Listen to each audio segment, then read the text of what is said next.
1973 में रूस में कम्युनिज्म का तोती बोलता था, बल्कि दुनिया तो ये कह रही थी कि बस अब पूरा एशिया ही सुर्ख हो जाएगा। इन दिनों एक पाकिस्तानी जवान मॉस्को ट्रेनिंग के लिए गया। वो कहता है कि जुमे के दिन मैंने दोस्तों से कहा कि चलो जुमा अदा करने की तैयारी करते हैं, तो उन्होंने कहा यह मस्जिदों को गोदाम बना दिया गया है। एक दो मसाजिद को सयाहों की कयामगाह बना दिया गया है। सिर्फ 2 ही मसाजिद इस शहर में बची हैं, जो कभी बंद और कभी खुली होती हैं। मैंने कहा आप मुझे मस्जिद का पता बता दे, मैं जुमा अदा करने वहीं चला जाता हूँ। पता लेकर मैं मस्जिद तक पहुंचा तो मस्जिद बंद थी। मस्जिद के पड़ोस में ही एक बंदे के पास मस्जिद की चाबी थी। मैंने उस आदमी को कहा कि दरवाज़ा खोल दो, मुझे नमाज पढ़नी है। उसने कहा दरवाज़ा तो मैं खोल दूंगा, लेकिन अगर आपको कोई नुकसान पहुंचा तो मैं जिम्मेदार नहीं हूँगा।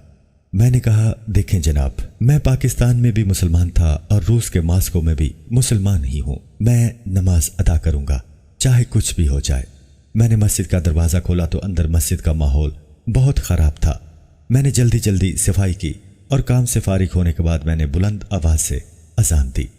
अजान की आवाज़ सुनकर बूढ़े बच्चे, मर्द औरत, जवान सब मस्जिद के दरवाजे पर जमा हुए कि ये कौन है जिसने मौत को आवाज़ दी है।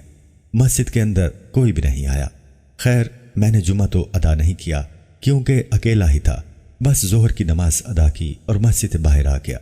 जब मैं जाने लगा तो लोग मुझे ऐसे देख रहे थे जैसे कि मैं नमाज अदा करके बाहर नहीं निकला, बल्कि दुनिया का कोई नया काम मुतारिफ करवाकर मस्जिद से निकला हूँ। एक बच्चा मेरे पास आया और कहा कि आप हमारे घर चाय पीने आए। इसके लहजे में खुलूस ऐसा था कि मैं इनकार न कर सका। मैं उनके साथ गया तो घर में तरह तरह के पकवान बन चुके थे और मेरे आने पर सब बहुत खुश दिखाई दे रहे थे। मैंने खाना खाया, चाय पी तो एक बच्चा साथ बैठा हुआ था। मैंने उससे पूछा आपको कुरान पाक पढ़ना आता है? बच्चे ने कहा जी बिल्कुल, कुरान पाक तो हम सबको आता है।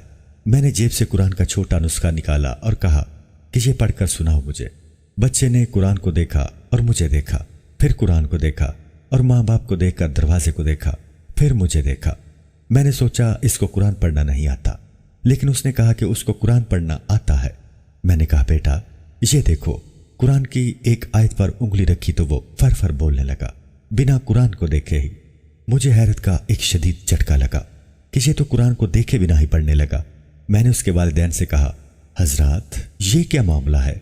उन्होंने मुस्कुरा कर कहा दरअसल हमारे पास कुरान पाक मौजूद नहीं। किसी के घर से कुरान पाक के आयत का एक टुकड़ा भी मिल जाए तो इस तमाम खानदान को फांसी की सजा दे दी जाती है। इस वजह से हम लोग कुरान पाक नहीं रखते। तो फिर इस बच्चे को कुरान किसने सिखाया? मैंने मजीद हैरान होकर कहा हमारे पास कुरान के कई हाफिज हैं। कोई दर्जी है, कोई दुकानदार, कोई सब्जी फरोश, कोई किसान। हम उनके पास अपने बच्चे मेहनत मजदूरी के बहाने बेच देते हैं। वो उनको अल्हम्दुलिल्लाह से लेकर वन्नास तक जुबानी कुरान पढ़ाते हैं। एक वक्त ऐसा आ जाता है कि वो हाफिजे कुरान बन जाते हैं। किसी के पास कुरान का नुस्खा नहीं है, इसलिए हमारी नई नस्ल को नाजरा नहीं आता, बल्कि उस वक्त हमारी गलियों में आपको जितने भी बच्चे दिखाई दे रहे हैं ये सब के सब हाफिज कुरान हैं। यही वजह है कि जब आपने इस बच्चे के सामने कुरान रखा तो इसको पढ़ना नहीं आया, लेकिन जब आपने आयत सुनाई तो वो फर फर बोलने लगा। अगर आप ना रोकते तो ये सारा कुरान ही पढ़कर सुना देता।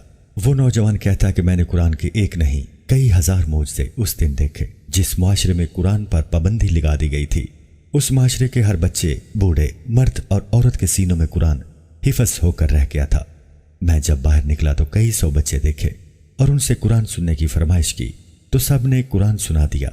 मैंने कहा ऐ काफिर लोगों, तुमने कुरान रखने पे पाबंदी लगा दी, लेकिन जो सीने में कुरान मजीद महफूज है उस पर पाबंदी ना लगा सकोगे। गैर मुस्लिम ताकतें जितनी कोशिश कर लें, इस्लाम और कुरान को ना मिटा सकेंगी। इंशाअल्लाह जल्द मुसलमान पूरी दुनिया की रहनुमाई करेंगे।